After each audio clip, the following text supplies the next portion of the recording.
Card decoded. Let's talk about this card. This is the tornado card. Most people are experiencing tornadoes all over the world. Tornadoes are coming through and just wiping out towns like it's nothing.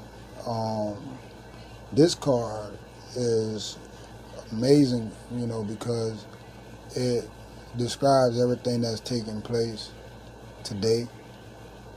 These cards are old cards, but like I said, it describes everything that's taking place. This is the tornado card.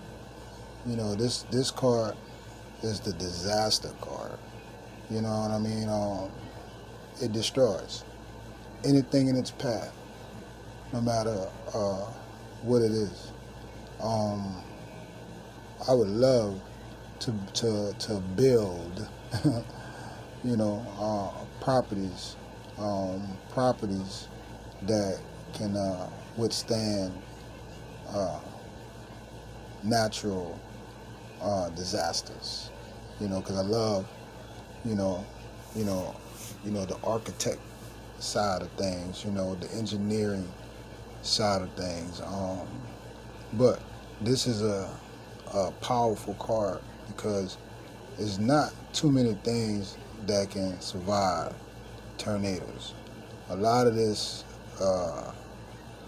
tornadoes and different weather patterns are also actually being controlled and put in geographical positions to take out certain areas.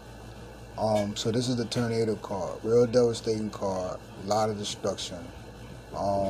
Anybody who controls this card, this is basically equivalent to nuclear weaponry. This is the tornado card. This card has been decoded.